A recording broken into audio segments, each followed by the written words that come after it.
why do you think the numbers are not higher? It's been cited as 20,000, but 300 seems very low. Will that move forward even though President Trump did cancel the next round of peace talks? Thank you.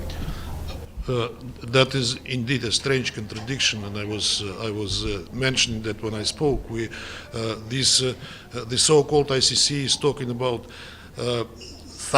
tens of thousands of abducted children. We hear the same numbers from our Western colleagues and from Ukrainians themselves, but all they can come up with was a list of 339 of those that we will try to identify. And the process goes as follows.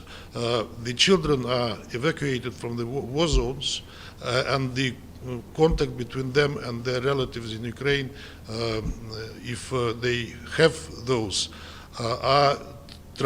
we try to establish them, and if there are relatives and the children express clear wish to return to them, we make that happen. Others, some of them are orphans. Some of them do not have relatives there. But the main message is that whoever of these children were evacuated from the war zones, they were not abducted, they were brought to safety, and we are trying to save lives, sometimes at the expense of the lives of those those soldiers on the battlefield who evacuate them. And will that go on despite the... Yes, we said we'll continue, yes. Thank you, Mr. Ambassador. My name is Susan Tehrani from WION. I was wondering if... From where? From WION, India's international network. My question is, can you confirm or deny whether Russian officials have offered or made arrangements to facilitate the evacuation of any Iranian government official should tensions rise, and welcome them to Russia?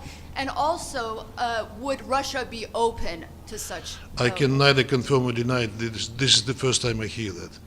Ambassador, Stacey Foster, ITV News. Vladimir Putin told Donald Trump at the weekend that he was ready for peace talks. Was he lying? For peace talks on what? On what? On Ukraine. Was he lying?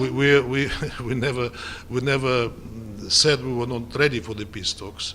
The last talks, the last round happened in Istanbul on the 2nd of June. As far as I know from what our officials were saying and what Ukrainians were also referring to, that the next round will take place end of June. But we've seen a 9-hour attack last night, tens of people dead. Tens of people dead. Mr. Ambassador. We are not striking civilian targets. We are not striking civilian targets, unlike the Ukrainians who do not aim at that. Can I answer, or will you be asking me all the time? We are not striking civilian targets. We are striking the military objects and the critical infrastructure that feeds into the war and feeds into the Ukrainian war machine. Ambassador, on Iran and Israel, last night President Trump tweeted that all of Tehran should evacuate. Has the United States indicated to Russia what might be coming? Why did he issue that warning? No, he made that statement without consulting us first. And is Russia aware of any plans for any high-level meetings between Iran and US officials? There should have been another round of talks on the 15th of June, as you know, but it was preceded by this attack by Israel on Iranian nuclear sites, and then the outburst and the escalation of the hostilities, which risk to turn to all-out war. Iranians are not now, I understand them, in a position, to negotiate anything while these events are happening. But President Trump said today that he would encourage, or rather instruct, Vice President Vance and then his envoy Steve Witkoff to try to contact Iranians in an attempt to continue this process. Thank you, sir.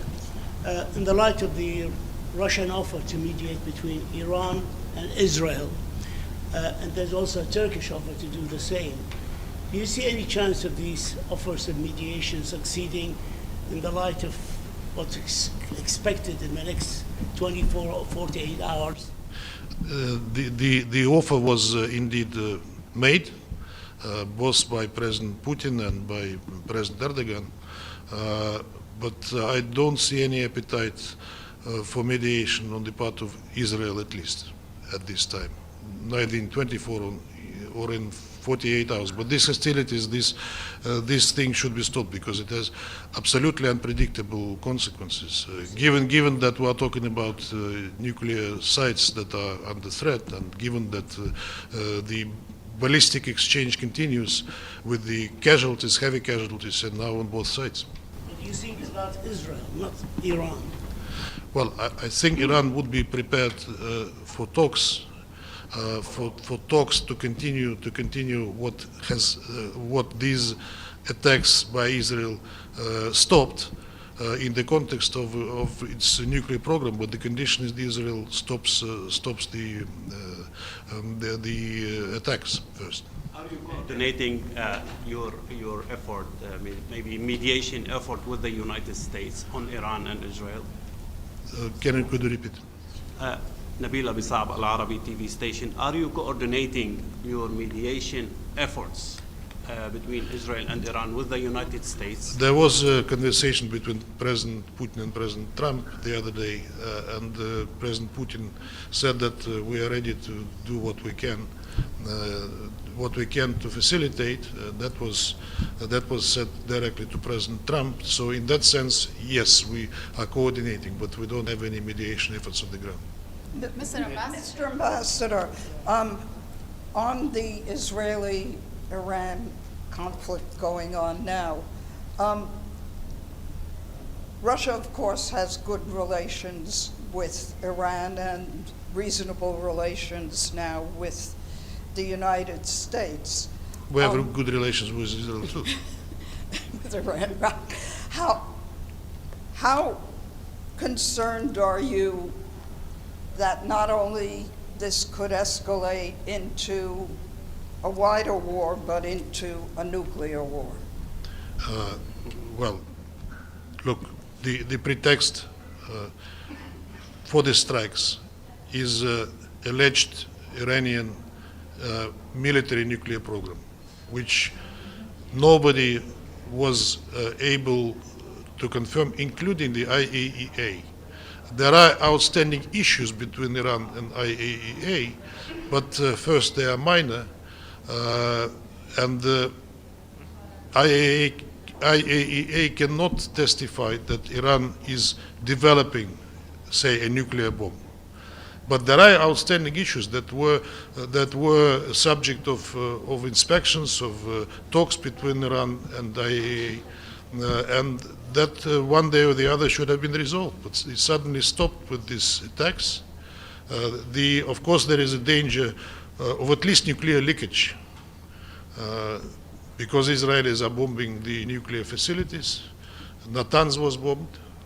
Fordo is under threat. There is a nuclear power plant that we help, what we are basically building for the Iranians in Bushehr. So the risk of at least nuclear, how do you call it, fallout, загрязнение, radiation, yeah, is there. What regards nuclear war, God forbid, of course. Iran doesn't have a bomb. It claims so. It said it is against the laws that they established themselves. But the level of conventional exchange is so high that, of course, it risks a wider confrontation, and that it conflagrate the whole Middle East. And that is a real risk. And that is a risk not just for the region, because it's already a geopolitical thing. What do you see as the implications for the world if the United States actively comes out supporting Israel? United States are supporting Israel right now. I mean, by supplying weapons in particular, and politically too. I understand your question whether U.S. will be involved militarily.